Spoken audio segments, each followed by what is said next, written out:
ये सारे questions and answers को, ये सारे इंपॉर्टेंट क्वेश्चंस थे। तो एक्सेस मैं फिर से बता देता हूँ, ये बहुत ही एक इम्पोर्टेंट सॉफ्टवेयर है माइक्रोसॉफ्ट एक्सेस। बहुत सारे कंपनी ऑर्गेनाइजेशन इसे यूज करते हैं, ह्यूज अमाउंट ऑफ डेटा को हम इसे मैनेज करने के लिए यूज होता है। तो आज आप लोगों को इसका और एडवांस चीजें कुबेर सर आप लोगों को बताने वाला है। फिर से मैं बता देता हूँ, आप लोग का नोटबुक पेन वगैरह रेडी रखिए और नोट करते रहिए। ये बहुत ही एक इम्पोर्टेंट सेशन होने वाला है ये, और ये बहुत ही एक एडवांस सॉफ्टवेयर है। तो नेक्स्ट जो है अभी कुबेर सर आप लोगों को ये सिखाने वाला है। तो कुबेर सर आप स्टार्ट कर सकते हैं। Thank you Surjeet sir, thank you so much and very good afternoon students. मैं आप सभी का बहुत बहुत वेलकम करता हूं आज के इस एपीएलएल के ऑनलाइन एजुकेशन में। और जैसे कि सुरजीत सर बता रहे थे, आपको जो कुछ भी कल हमने असाइनमेंट्स दिए थे वो होपफुली आपने वो असाइनमेंट्स के क्वेश्चंस किए होंगे, और उन क्वेश्चंस को मैं आज डिस्कस करूंगा। आज का भी काफ़ी इंटरेस्टिंग सेशन रहने वाला है, तो प्लीज़ अपने पास नोटबुक और पेन ज़रूर से रखिएगा, जिससे कि जो कुछ भी मैं यहाँ पर आपको बता रहा हूँ वो आप एक बार प्रैक्टिकल करके देखें और उसको एक बार चेकआउट करें कि कैसे कैसे क्या क्या चीज़ें होती हैं। तो मैं चलता हूँ अपनी पीपीटी की तरफ। तो सबसे पहले हम आज के असाइनमेंट क्वेश्चंस को डिस्कस करेंगे आपके साथ, जो कुछ भी मैंने आपको कल दिया था। तो उसको प्लीज़ ध्यान से अपने पास नोट डाउन कर लीजिएगा और अपने आंसर्स भी चेक कर लीजिएगा। अगर कुछ गलत होता है आपका आंसर तो आप वहाँ से चेकआउट कर सकते हैं।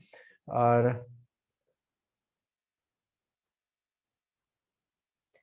तो जैसा कि फिर से मैं एक बार आप सभी का बहुत बहुत वेलकम करता हूँ एपीएलएल के इस ऑनलाइन क्लास में अपनी पूरी एंटायर एपीएलएल की टीम की तरफ से।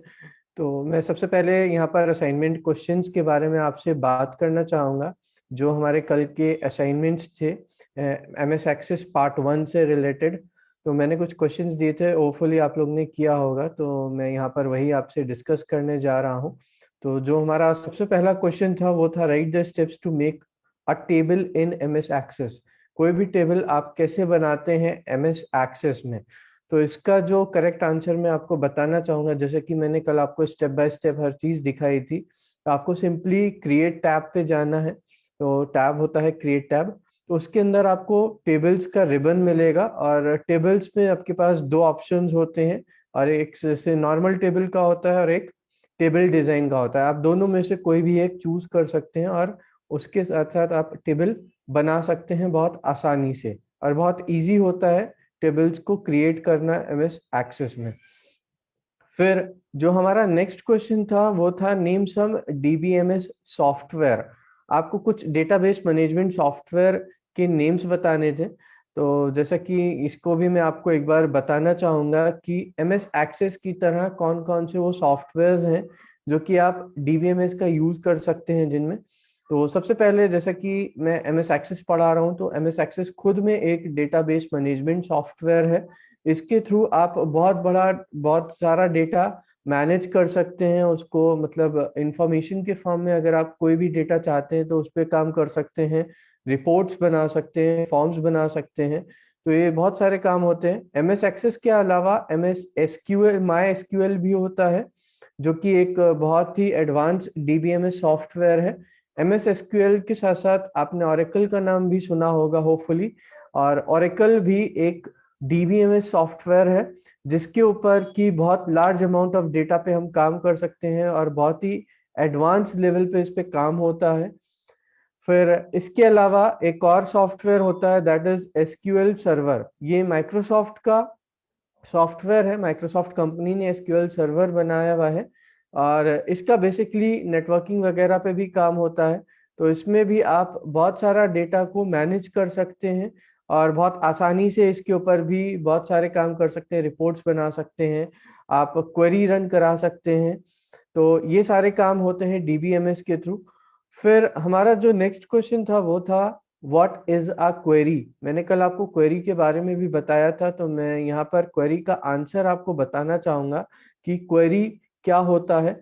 तो इसका आंसर प्लीज अपने पास नोट डाउन कर लीजिएगा दोस्तों, जिससे कि आपको भी पता रहे। और इसका जो करेक्ट आंसर है वो है a query is a request to access data from a database to manipulate it and और रिट्रीव इट। आप क्वेरी के थ्रू, जो सपोज आपने कोई टेबल बनाई हुई है, आप उसमें से कुछ डेटा देखना चाहते हैं या फिर उसमें चेंजेस करना चाहते हैं, वो सारे आप काम कर सकते हैं। और क्वेरी की हेल्प से पर्टिकुलर डेटा आप रिट्रीव करते हैं। मतलब सपोज मुझे उन स्टूडेंट्स का डेटा चाहिए जिनके मार्क्स 60 अबव हैं, और इसके लिए पर्टिकुलर आपको लाइन लिखनी पड़ती है, स्टेटमेंट देना पड़ता है क्वेरी की हेल्प से, तब वो डेटा आपके सामने रिट्रीव होके शो कर देता है। तो ये होता है आपका क्वेरी। फिर आती है बात नेक्स्ट क्वेश्चन के बारे में। तो जो हमारा नेक्स्ट है क्वेश्चन नंबर 4, वो है व्हाट इज अ प्राइमरी की। प्राइमरी की क्या होती है, तो इसको भी मैं आपको बताना चाहूंगा। जैसे कि मैंने कल बहुत सारे कॉलम्स भी बनाए थे, मैं एक बार फिर से आपको बताना चाहूंगा कि जैसे जो फर्स्ट कॉलम होता है वो आईडी का होता है, या फिर हम उसमें रोल नंबर लगा सकते हैं, क्योंकि कई बार होता है कि जो स्टूडेंट्स के नेम होते हैं वो सिमिलर होते हैं, तो हमको पहचानने में दिक्कत होती है। तो उसके लिए हम क्या करते हैं, हम एक पर्टिकुलर कॉलम पे प्राइमरी की लगा देते हैं, जिससे कि जो हमारा डेटा होता है, हर रिकॉर्ड एक दूसरे रिकॉर्ड से बिल्कुल डिफरेंट होता है। वो किसके थ्रू होता है, वो प्राइमरी की के थ्रू होता है। और प्राइमरी की के बारे में मैं यहाँ आपको बताना भी चाहूंगा। जो प्राइमरी की होती है is either an existing table column, या तो वो टेबल कॉलम के फॉर्म में होती है, या कोई पर्टिकुलर एक कॉलम आप उसमें बना सकते हैं। वो आपके ऊपर भी डिपेंड करता है कि आपको कौन से कॉलम को प्राइमरी की देना है। And that is specifically generated by the database according to a defined sequence. वो डेटाबेस के थ्रू अकॉर्डिंगली डिफाइंड रहता है, जिसमें कि ये शो होता है कि हर एक रिकॉर्ड एक दूसरे से बिल्कुल डिफरेंट है। और जनरली मैं आपको बताना चाहूंगा, जो प्राइमरी की लगाई जाती है वो बेसिकली जो फर्स्ट कॉलम होता है आईडी, जिसमें हम डिफाइन करते हैं, या फिर रोल नंबर डिफाइन करते हैं। आप रोल नंबर की जगह स्टूडेंट आईडी भी मेंशन कर सकते हैं। तो उससे क्या होता है कि हर एक रिकॉर्ड एक दूसरे से डिफरेंशिएट करता है, बिल्कुल डिफरेंट होता है। तो ये कुछ प्राइमरी की के बारे में था। तो इसके साथ मैं आगे बढ़ूंगा अपने आज के सेशन की तरफ। तो जैसा कि हम कल आपको माइक्रोसॉफ्ट एक्सेस में टूल्स के बारे में बता रहे थे, मैंने आपके साथ 3 टूल्स के बारे में कल बात करी। फाइल के बारे में मैंने फाइल में आपको काफी चीजें बताई थी, जैसे कि आप न्यू डेटाबेस बना सकते हैं। अगर ओपन का यूज कर रहे हैं तो ओपन के थ्रू आपका कोई पर्टिकुलर ऑलरेडी फाइल बनी हुई है एमएस एक्सेस में, तो ओपन का यूज करके आप उस पर्टिकुलर फाइल को खोल के उसमें एडिटिंग कर सकते हैं, चेंजेस कर सकते हैं। और उसके साथ साथ उसमें आपके पास सेव का ऑप्शन रहता है, सेव एज का ऑप्शन रहता है। तो ये सारे काम आप फाइल का यूज करके बहुत आसानी से कर सकते हैं। और इसके साथ साथ इसमें आपके पास क्लोज का भी ऑप्शन रहता है और प्रिंट का भी ऑप्शन रहता है। तो ये सारे ऑप्शंस आपको फाइल टैब में मिलते हैं, तो जो कि बहुत ही इजी होता है इन पे वर्क करना। और इसके साथ साथ जब आप न्यू पर क्लिक करते हैं तो उसमें आपको बहुत सारे अदर टेम्पलेट्स भी मिलते हैं, जिनका यूज करके आप डिफरेंट डिफरेंट डेटाबेस क्रिएट कर सकते हैं अकॉर्डिंग टू द रिक्वायरमेंट। और इसके बाद मैंने फिर आपको होम बताया था, जिसमें कि मैंने आपको ये भी दिखाया था कि आप किस तरीके से पर्टिकुलर शीट को देख सकते हैं, अपने डेटा को आप फॉर्मेट कर सकते हैं। उसके साथ साथ आप बहुत सारी चीजें और भी उसमें मैंने आपको बताई थी कि आप फाइंड कैसे करेंगे। फाइंड के साथ साथ आप किस तरीके से टेबल वगैरह क्रिएट करते हैं, तो ये सब मैंने आपको क्रिएट टैब के थ्रू बताया था। अगर आपको फॉर्म क्रिएट करना है तो क्रिएट टैब में आपको जाना पड़ेगा। रिपोर्ट्स बनानी है या फिर आपको कोई पर्टिकुलर क्वेरी का यूज करना है, तो क्वेरी के लिए भी आपको क्रिएट टैब के अंदर जाना होता है। ये मैं आज भी एक बार फिर से आपको दिखा दूंगा। और जो हम आज बात करेंगे आपसे, वो 2 टूल्स हैं, जो मेन टूल्स हैं, एक्सटर्नल डेटा और डेटाबेस टूल्स के बारे में। ये बहुत ही इंपॉर्टेंट और थोड़े एडवांस टूल्स हैं, तो प्लीज इसको ध्यान से देखिएगा कि इसके थ्रू हम क्या क्या वर्किंग कर सकते हैं अपने डेटाबेस में। तो मैं आगे बढ़ता हूँ नेक्स्ट स्लाइड की तरफ।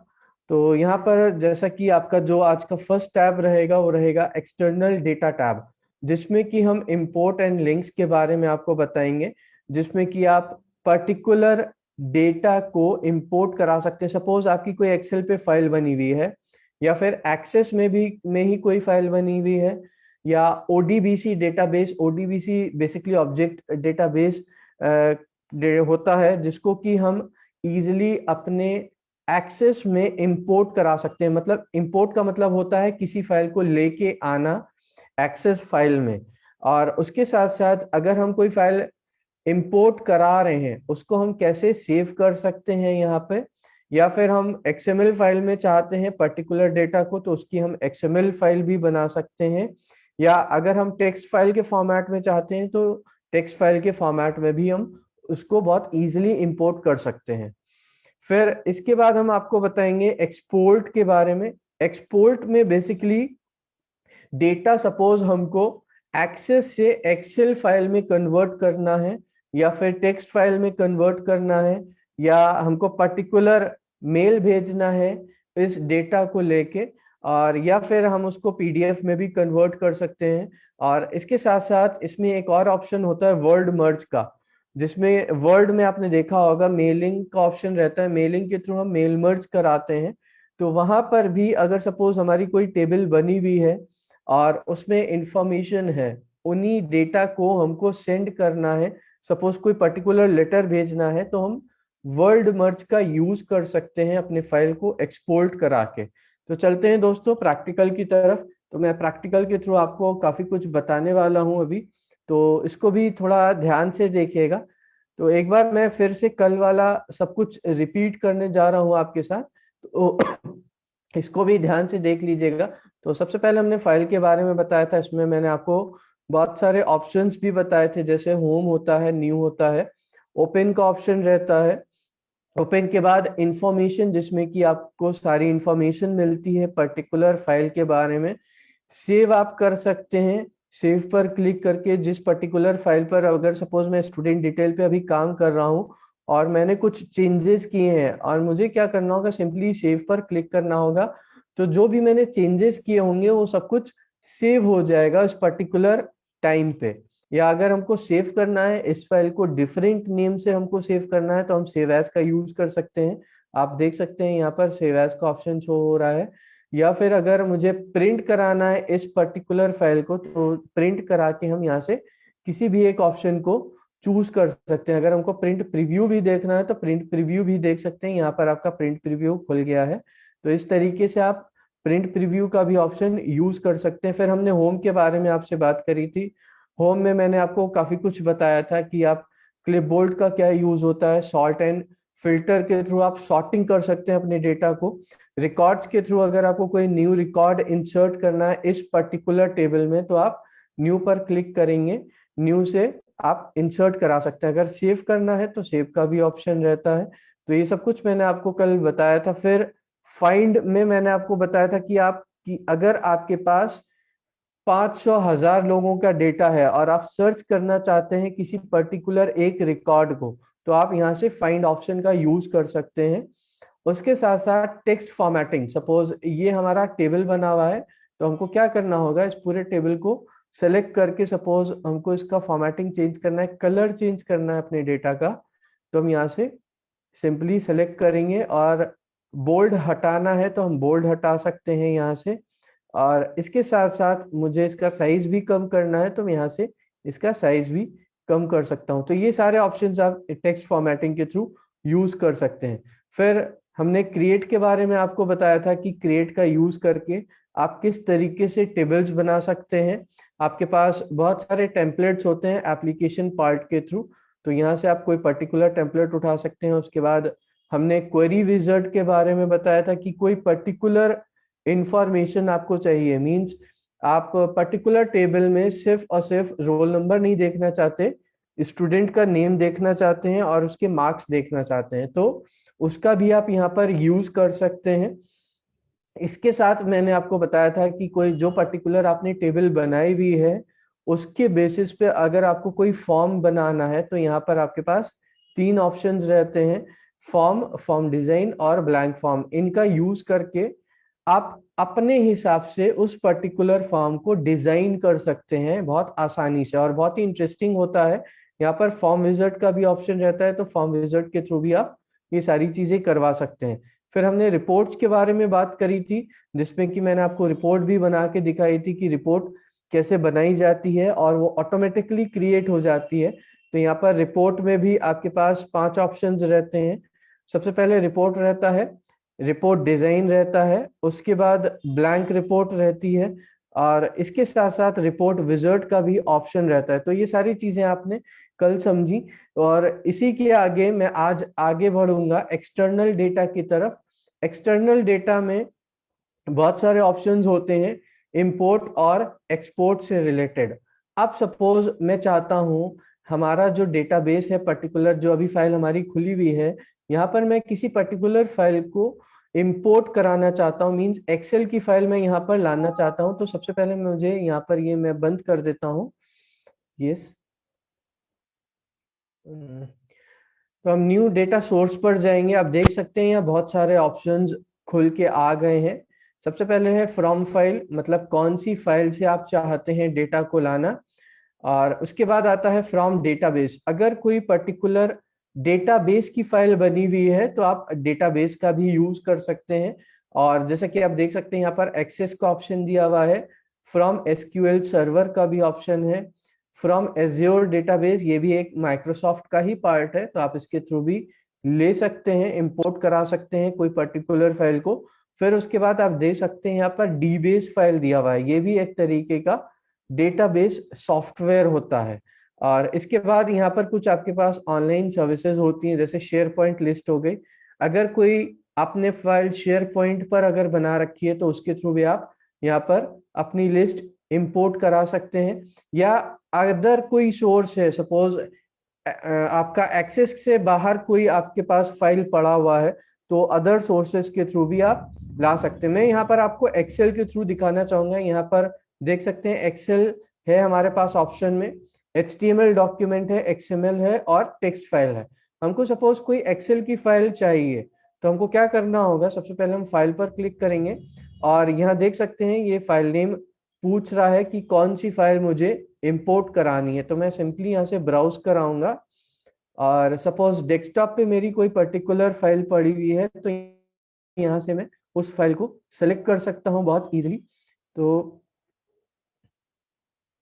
ये डेटा नाम की एक फाइल बनाई हुई है मैंने। मैं क्या करूंगा, सिंपली इस फाइल को सेलेक्ट कर लूंगा और ओपन पर क्लिक करूंगा। तो यहाँ पर कुछ ऑप्शंस दिए होते हैं, आपको ज्यादा ऑप्शंस पर नहीं क्लिक करना है, सिर्फ और सिर्फ एक ऑप्शन पर आपको क्लिक करना है, that is import the source data into a new table in the current database. Current database में जो भी आपकी फाइल होगी वो एज इट इज आपको शो करेगा। तो हमको क्या करना होगा, सिंपली यहाँ पर ओके पर क्लिक कर देना होगा। तो आप देख सकते हैं ये जो डेटा नाम की फाइल बनी हुई है ये यहाँ पर आपको शो कर रहा है। और कौन सी वर्कशीट आपको देखनी है, यहाँ पर 4 वर्कशीट्स हैं, तो आपको कौन सी पर्टिकुलर वर्कशीट देखनी है वो भी आप यहाँ से सेलेक्ट कर सकते हैं। और इसके साथ साथ यहाँ पर एक और ऑप्शन होता है show named ranges. Name ranges हमको अभी नहीं सेलेक्ट करना है, हमको सिर्फ और सिर्फ वर्कशीट शो करनी है। तो मैंने कहा वर्कशीट 1, और इसके साथ आप देख सकते हैं यहाँ शीट 4 भी है, शीट 2 भी है और शीट 3 भी है। तो मैं सिंपली शीट 1 पर जाऊंगा और सेलेक्ट कर लूंगा इस शीट को, और फिर नीचे आऊंगा। यहाँ पर हमारे पास देख सकते हैं नेक्स्ट का ऑप्शन आ रहा है, तो हमको सिंपली नेक्स्ट पर क्लिक कर देना होगा। और यहाँ पर आपको ये पूछ रहा है first row contains column heading, आपको कॉलम हेडिंग चाहिए कि नहीं चाहिए। सपोज मुझे चाहिए, मैं देखना चाहता हूँ कि हमारी कौन कौन सी हेडिंग्स हैं पर्टिकुलर कॉलम पे, तो मैं यहाँ से इस पर टिक लगा रहने दूंगा, इसको हटाऊंगा नहीं। अगर मैं इसको हटा देता हूँ तो आप देख सकते हैं यहाँ से कॉलम नेम आ रहे हैं लेकिन वो हेडिंग के फॉर्म में नहीं आ रहे हैं। सपोज मैं यहाँ पे टिक लगा देता हूँ तो अगेन ये जो कॉलम नेम्स है, सीरियल नंबर है, नेम ऑफ स्टूडेंट है, सब्जेक्ट 1 है, सब्जेक्ट 2 है, तो ये सब कुछ यहाँ पर शो कर रहा है एज अ कॉलम में। अगेन हमको क्या करना होगा, हमको फिर से यहाँ पर नेक्स्ट पे क्लिक कर देना होगा। और यहाँ देख सकते हैं फील्ड ऑप्शंस कह रहा है, फील्ड नेम सीरियल नंबर दिया हुआ है और डबल टाइप डबल है, और इंडेक्स्ड हमको चाहिए, नो पर रहते हैं। और इसके बाद फिर हमसे नेक्स्ट कॉलम के लिए पूछेगा ये लेट एक्सेस एड प्राइमरी की। अब आप देख सकते हैं जो एक्सेस ने क्या किया है, एक कॉलम अपनी तरफ से ऐड कर दिया है आईडी का। अब ये यहाँ पर पूछ रहा है लेट एक्सेस ऐड प्राइमरी की, तो मैंने इस पर क्लिक कर दिया है, या चूज माय ओन प्राइमरी की, मैं खुद का भी प्राइमरी की चूज कर सकता हूँ, वो डिपेंड करता है मेरे ऊपर। या मुझे कोई प्राइमरी की नहीं चाहिए तो मैं नो प्राइमरी की पर क्लिक कर दूंगा। सपोज मैंने कहा लेट एक्सेस ऐड प्राइमरी की, तो उसने क्या किया, एक आईडी नाम का एक कॉलम यहाँ पर बना दिया है जिसमें कि 1 2 3 4 5 6 7 आप देख सकते हैं यहाँ पर ऐड हो गए हैं रिकॉर्ड्स के नंबर, और इस कॉलम को इसने प्राइमरी की यहाँ पर क्रिएट कर दिया है। तब हमको क्या करना होगा, सिंपली अगेन हमको नेक्स्ट पर क्लिक करना होगा, और इंपोर्ट टू टेबल ये मुझसे पूछ रहा है मैं किस टेबल पर चाहता हूं। मैं सपोज इसका नाम शीट 1 ही देना चाहता हूं, तो शीट 1 ही रखेंगे। और यहाँ पर नीचे एक और आपसे पूछा जाएगा, I would like a wizard to analyze my table after importing the data, तो मैं यहाँ पर टिक कर दूंगा। ये ऑटोमेटिकली क्या करेगा, अपने आप एनालाइज करेगा कि कोई दिक्कत तो नहीं है। सपोज मैं अभी नहीं चाहता हूँ इसको, तो मैं यहाँ से टिक हटा देता हूँ, और सिंपली मैं क्या करूंगा, फिनिश पर क्लिक कर दूंगा। और फिर लास्ट में आपसे ये भी पूछेगा क्या जो आप इंपोर्ट कराने जा रहे हैं फाइल, आप उसको सेव रखना चाहते हैं। तो अगेन हम क्या करेंगे, यहाँ सेव इंपोर्ट स्टेप्स, तो मैंने यहाँ पर इंपोर्ट डेटा का नाम दे दिया है, और सपोज मैं इसको नाम दे देता हूँ स्टूडेंट रोल नंबर या स्टूडेंट मार्क्स, आप कोई भी नाम दे सकते हैं अपने अकॉर्डिंग। और यहाँ पर सिंपली आप सेव इंपोर्ट पर क्लिक करेंगे तो ये जो होगा आपका डेटा में सेव हो जाएगा। और आप देख सकते हैं यहाँ पर शीट 1 के नाम से ऐड हो चुकी है टेबल। तो जब आप इसको क्लिक करके देखेंगे तो यहाँ पर आपको सब कुछ शो कर देगा, यहाँ तक कि आईडी भी आ गई है, सीरियल नंबर भी है, नेम ऑफ स्टूडेंट भी है। तो इस तरीके से आप कोई भी पर्टिकुलर फाइल आप यहाँ पर इंपोर्ट करा सकते हैं अपने अकॉर्डिंग, जिस भी फाइल को आपको इंपोर्ट कराना है। अब सपोज मैं चाहता हूं इसको रीनेम करना, तो मुझे क्या करना होगा, पहले इस फाइल को बंद करना होगा। अगर मैं ऐसे ही इसको रीनेम करूंगा तो ये मुझे ऑप्शन नहीं देगा रीनेम करने के लिए, ये बोल देगा you can't rename the database object sheet 1 while it is open. तो इस चीज का प्लीज ध्यान दीजिएगा दोस्तों कि आपको हमेशा शीट बंद करके ही पर्टिकुलर टेबल को नेम देना है। तो मैं इस पर ओके पर क्लिक कर देता हूं, और मुझे सबसे पहले इसको यहाँ से क्लोज करना होगा, मैं यस कहूंगा, और अगेन शीट 1 पर आऊंगा, राइट क्लिक करूंगा, और यहाँ से मैं रीनेम कर सकता हूँ बहुत आराम से। अब देख सकते हैं, तो मैं इसको नेम दे देता हूँ स्टूडेंट मार्क्स। वो आपके ऊपर डिपेंड करता है कि आपको क्या नेम देना है पर्टिकुलर टेबल को। अब देख सकते हैं सेम टेबल यहाँ पर खुल के आ चुकी है। तो इस तरीके से आप इंपोर्ट करा सकते हैं जो भी फाइल आपको इंपोर्ट करानी है, कोई भी पर्टिकुलर फाइल सपोज। और इसके बाद हम आगे चलेंगे एक्सपोर्ट ऑप्शन की तरफ, एक्सपोर्ट रिबन की तरफ, जिसमें कि बहुत सारे ऑप्शंस हैं। तो मैं एक बार आपको दो ऑप्शन इसमें दिखाऊंगा, एक एक्सेल का दिखाऊंगा और एक टेक्स्ट फाइल का दिखाऊंगा। सपोज स्टूडेंट मार्क्स या फिर स्टूडेंट आईडी को हम ले लेते हैं। सपोज इस फाइल को मुझे एक्सेल में सेंड करना है, मैं देखना चाहता हूं कि ये फाइल एक्सेल में कैसे शो होगी। तो मुझे क्या करना होगा, सबसे पहले फाइल को मैं सेलेक्ट कर लूंगा, और या फिर मैं सीधे एक्सेल पर क्लिक करूंगा। मेरे पास दो ऑप्शंस हैं, और ये देख सकते हैं यहाँ पर स्टूडेंट आईडी डॉट XLSX लिख कर आ रहा है। और यहाँ आपसे पूछेगा कि आप फाइल का फॉर्मेट कौन सा देखना चाहते हैं। तो यहाँ पर बहुत सारे ऑप्शंस आ जाते हैं आपके पास, जैसे कि एक्सेल बाइनरी वर्कबुक है, एक्सेल वर्कबुक है, या फिर माइक्रोसॉफ्ट एक्सेल 5.0, या फिर 95 वर्कबुक, और उसके साथ साथ एक्सेल 97। तो ये कुछ आपके पास चार ऑप्शन शो कर रहा है। तो हम सिंपली क्या करेंगे, इसको एक्सेल वर्कबुक में ही शो करना चाहेंगे। तो हम एक्सेल वर्कबुक यहाँ से सिलेक्ट कर लेंगे, और इसके साथ साथ यहाँ पर एक ऑप्शन पर आपको टिक करना होगा, ये पूछ रहा है export data with formatting and layout. जैसा डेटा की अभी आप देख रहे हैं इस पर्टिकुलर डेटाबेस में, ये एज इट इज एक्सेल पे शो करेगा। तो मैं यहाँ पर इस पर टिक लगा दूंगा। और इसके साथ साथ एक और ऑप्शन नीचे आपका एक्टिव हो जाता है, जिसमें कि आपसे पूछा जाता है open the destination file after the export operation is complete. जब आपका एक्सपोर्ट ऑपरेशन कंप्लीट हो जाए तब आप फाइल को देखना चाहेंगे तो अगेन आप यहाँ पर टिक लगा देंगे। तो जैसे ही यहाँ पर आपके पास फिनिश का ऑप्शन आएगा तो आपके सामने वो फाइल खुल के आ जाएगी।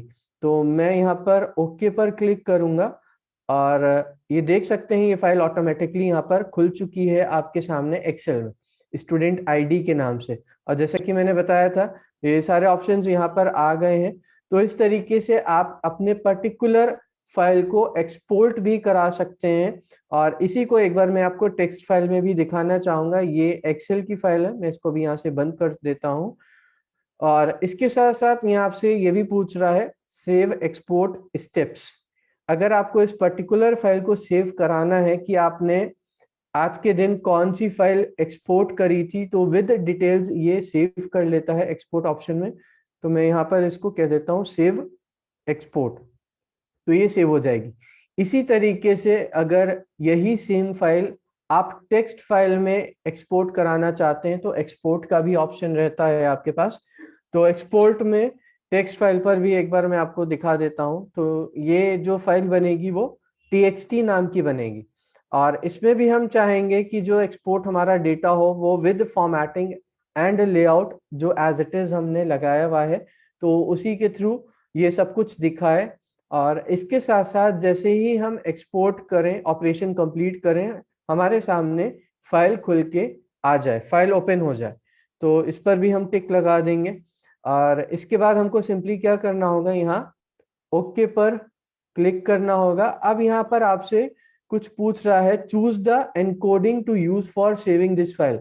इसको आपको टच नहीं करना है दोस्तों, ये बाय डिफॉल्ट विंडोज का ही ऑप्शन लेगा तो आपको विंडोज पर ही रहने देना है। अगर एनकोडिंग में आप कुछ छेड़खानी करते हैं तो आपका डेटा हो सकता है किसी पर्टिकुलर सिंबल्स में शो करे या अलग से दिखाए, तो इसको प्लीज मत टच करिएगा।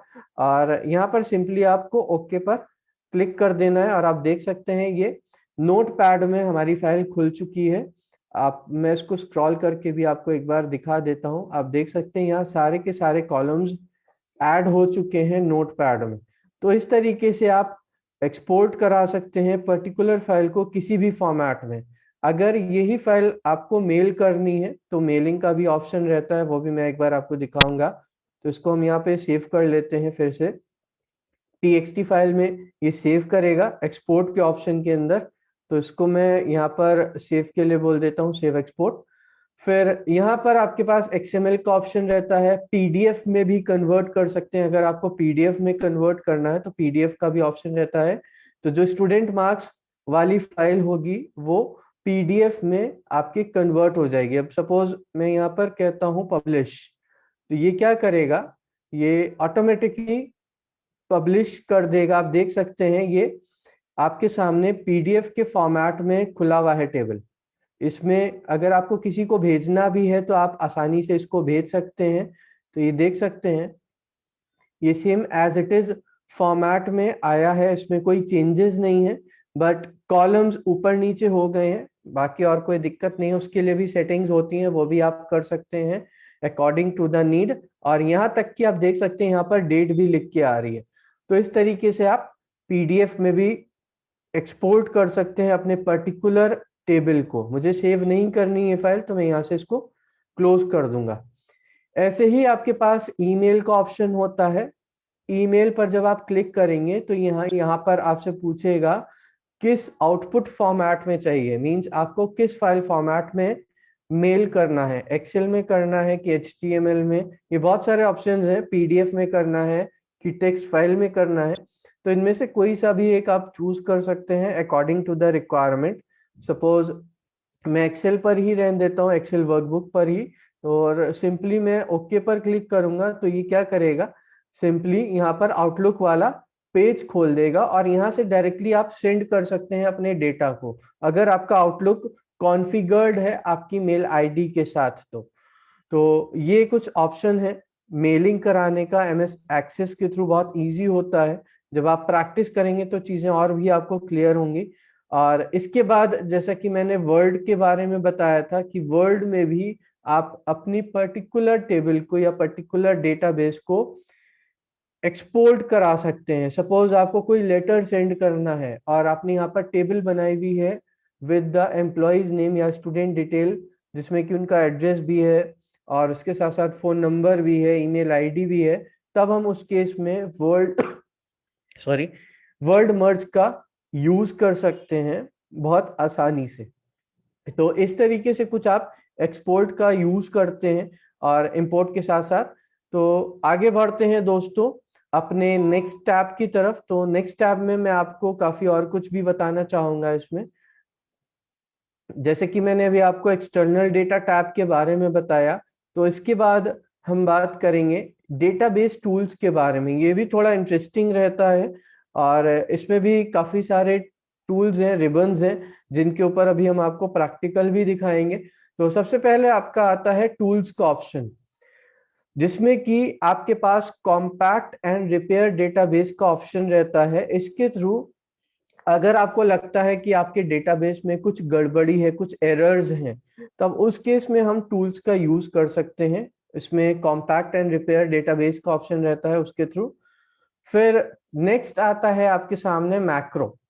मैक्रो ये थोड़ा, अगर आपने प्रोग्रामिंग लैंग्वेजेस सीखी हुई हैं तो उस केस में हम इसको यूज करते हैं, क्योंकि इसमें हमको काफी सारे स्टेटमेंट्स का यूज करना होता है। अगर हमको प्रोग्रामिंग आती है तो हम इसमें लूपिंग वगैरह लगा सकते हैं, बहुत सारी चीजें होती हैं इसमें।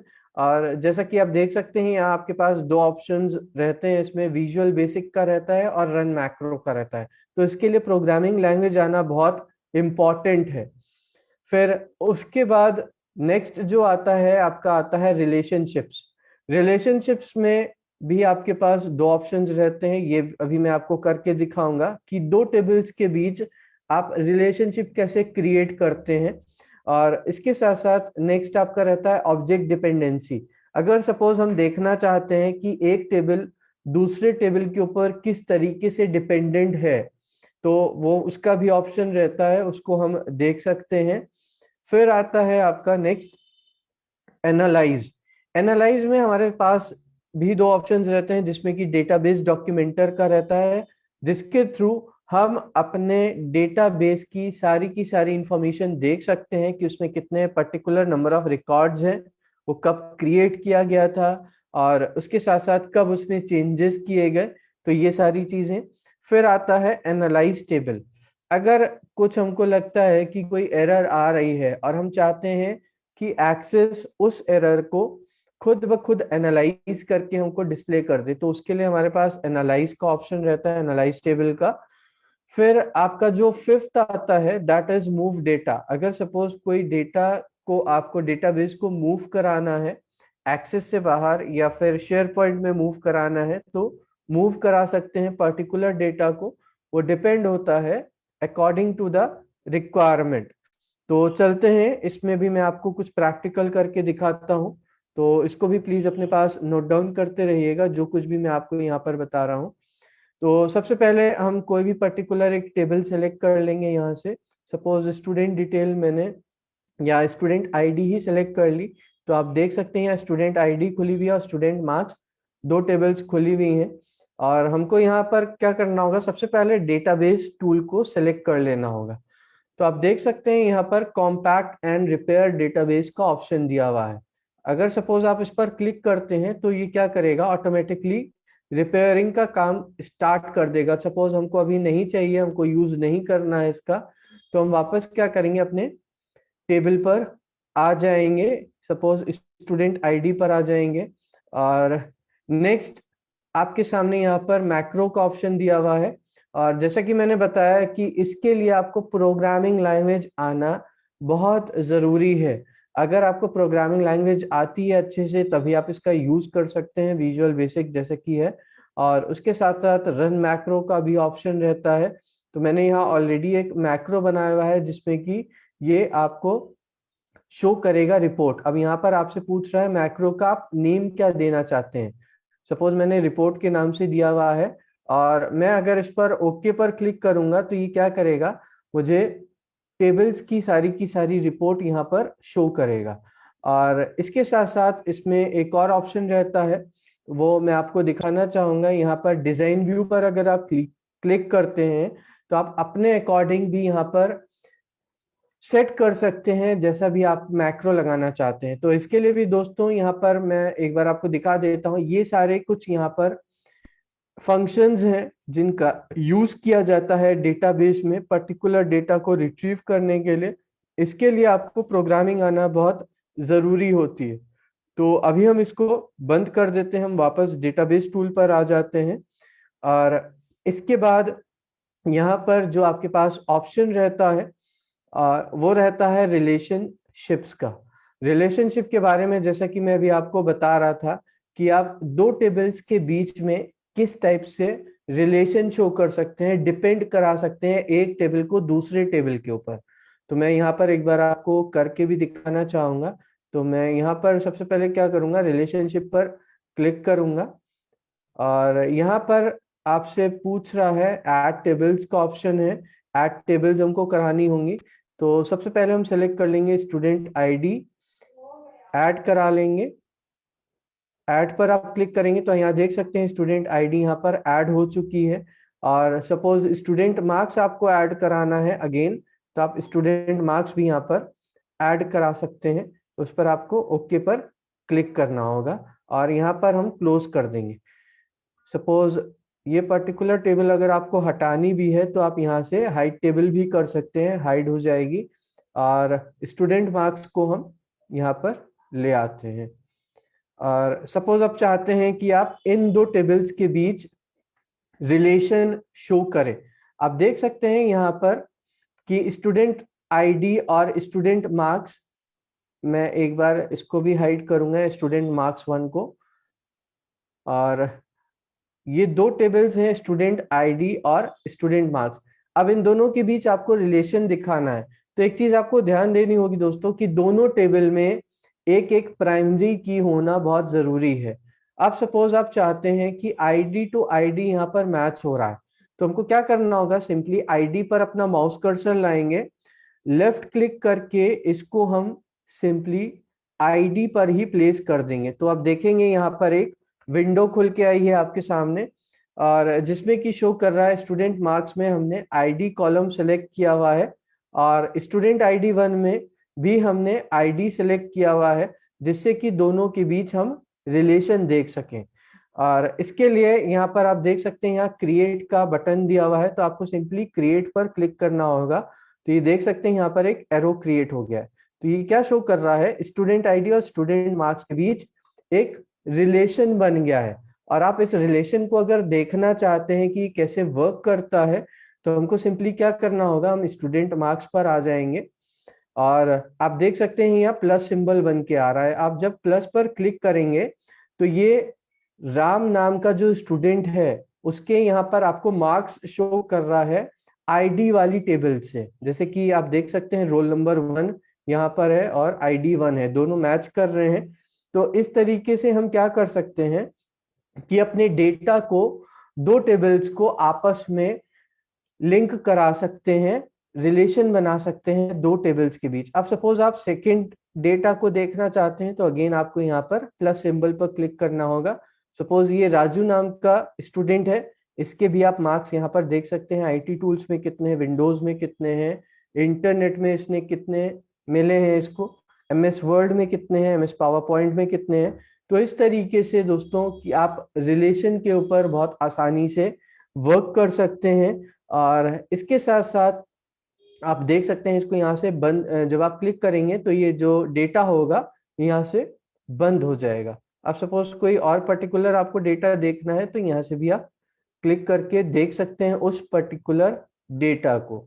तो इस तरीके से रिलेशन के ऊपर काम होता है, जो कि मैंने अभी आपको बताया है। तो उसको एक बार आप लोग भी जरूर से करके देखिएगा, बहुत ही इंटरेस्टिंग होता है। और इसके बाद हम अगेन डेटाबेस टूल पर आ जाएंगे। अब आप सपोज चाहते हैं कि इस पर्टिकुलर टेबल में जो दो टेबल्स हैं उनकी हम ऑब्जेक्ट डिपेंडेंसी देखना चाहते हैं, तो उसके लिए हमको क्या करना होगा, यहाँ पर ऑब्जेक्ट डिपेंडेंसी का एक ऑप्शन दिया रहता है, हमको सिंपली इस पर क्लिक करना है।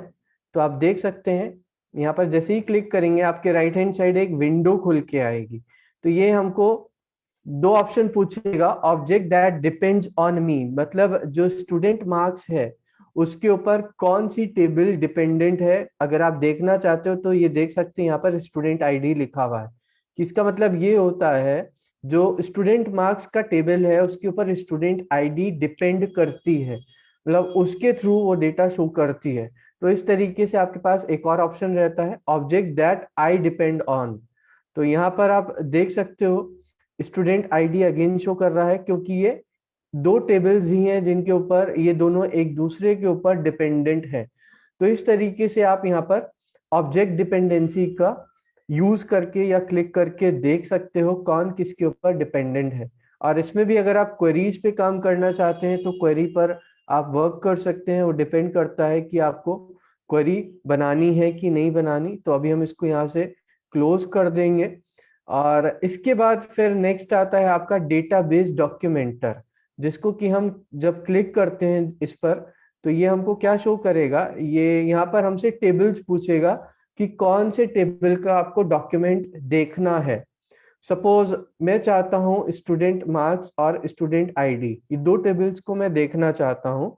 तो मैं यहाँ से सिंपली सेलेक्ट कर लूंगा, इस पर चेक मार्क लगा दूंगा और जब ओके पर क्लिक करूंगा तो ये क्या करेगा, must close the table first. ये अब मुझसे पहले बोल रहा है कि मुझे पहले टेबल क्लोज करनी है, तो ये क्लोज कर देते हैं यहाँ से दोनों टेबल्स को। तो आप देख सकते हैं इसको जूम करके, और मैं यहाँ पर आपको दिखाना भी चाहूंगा इसमें नंबर ऑफ टेबल्स कितने हैं। और यहाँ पर इवन यहाँ तक कि आपको ये भी दिखाता है कि सोर्स टेबल का क्या नाम है। और इसके साथ साथ इसमें और भी इंफॉर्मेशन होती है, आप देख सकते हैं, जैसे या रिकॉर्ड काउंट भी दिखा रहा है। आप देख सकते हैं रिकॉर्ड काउंट 10 शो कर रहा है, कि मतलब इसमें जो नंबर ऑफ रिकॉर्ड्स हैं वो 10 है। और यहाँ पर काफी कुछ चीजें हैं, जैसे कि मैं आपको बता रहा था अल्टरनेटिव बैकशेड है, और ये सब का काम नहीं होता। बेसिकली हमको ये देखना होता है कि इसमें कौन कौन से कॉलम्स बने हुए हैं। जैसे आप देख सकते हैं नेम आईडी है, टाइप लॉन्ग इंटीजर है। तो इस तरीके से आप डॉक्यूमेंटर का यूज कर सकते हैं।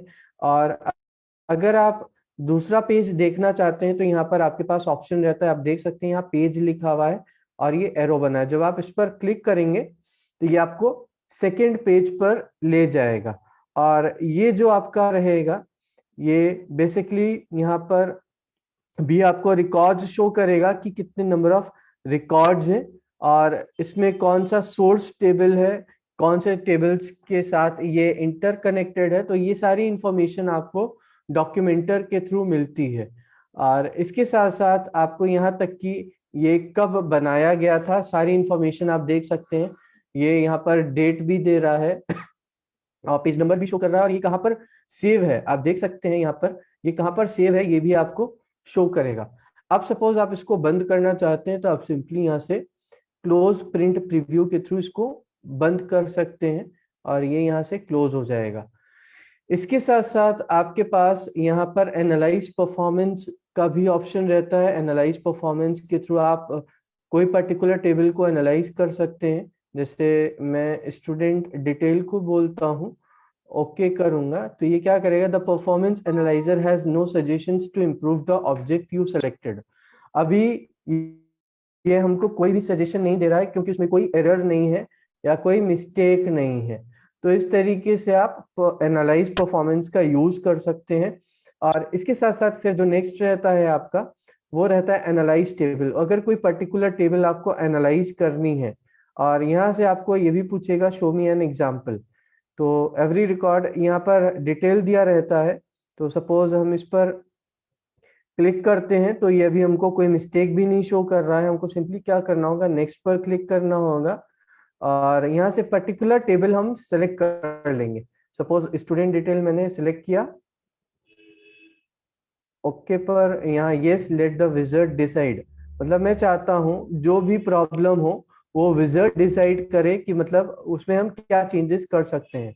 तो मैं अगेन नेक्स्ट पर क्लिक करूंगा तो कह रहा है the wizard recommended not splitting your table if you want manually to split. अगर मैं चाहूँ तो इस टेबल्स को स्प्लिट कर सकता हूँ दो पार्ट्स में।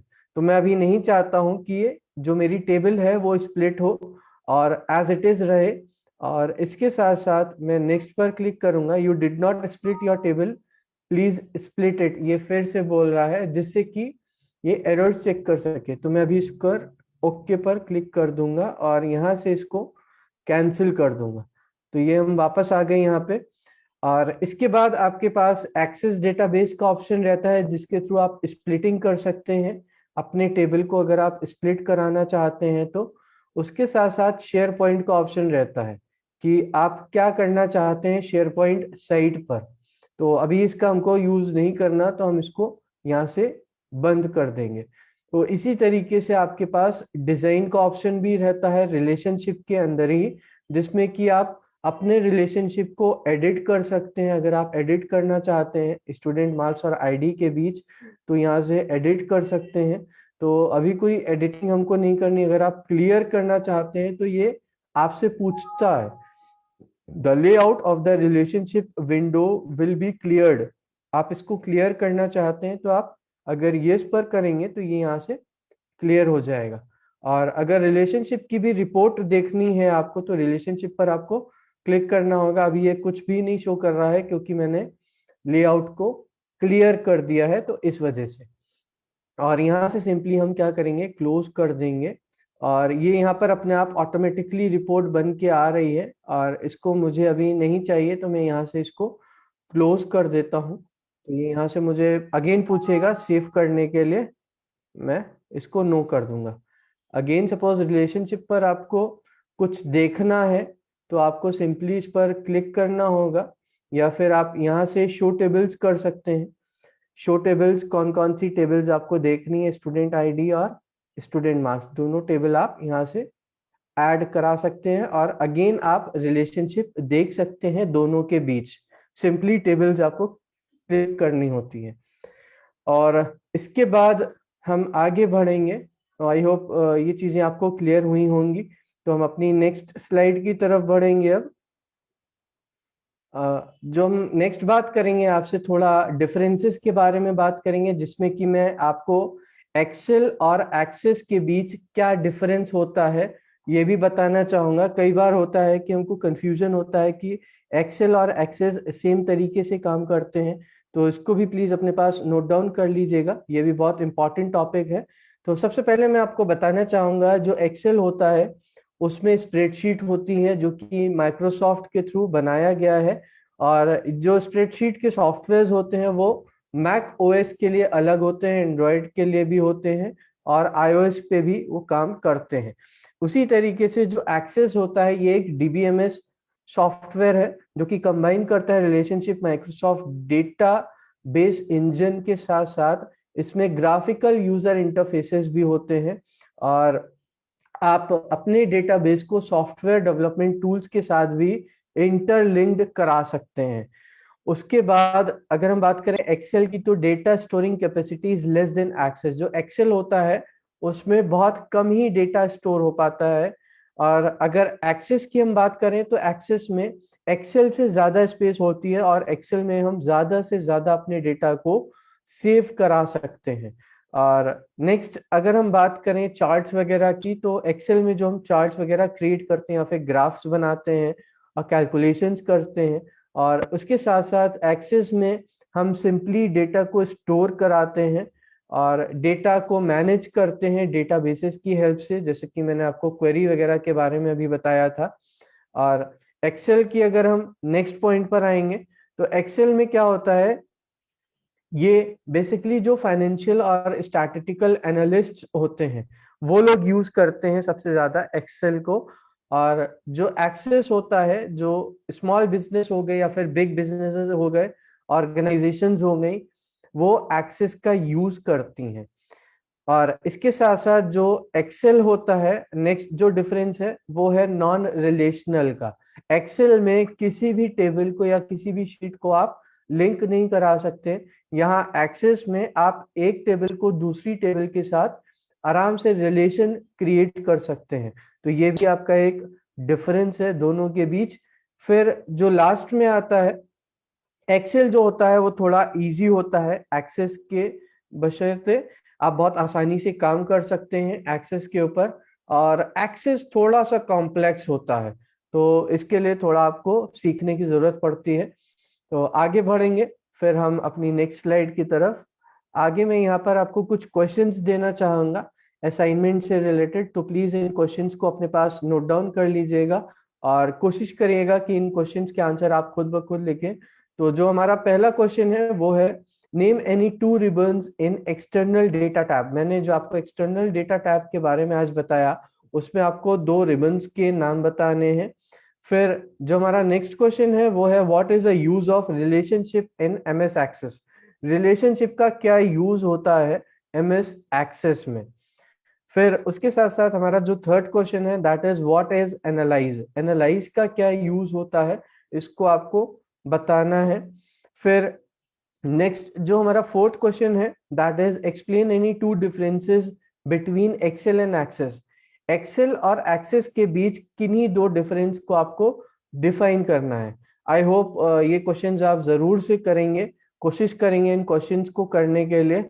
और इसके साथ साथ मैं यहाँ पर आपको थैंक्स बोलना चाहूंगा आज का सेशन अटेंड करने के लिए। इसी तरीके से आप और भी हमारे सेशंस अटेंड करते रहिए और नॉलेज लेते रहिए। मैं अपनी पूरी एपीएलएल की टीम की तरफ से आपको थैंक्स बोलना चाहूंगा।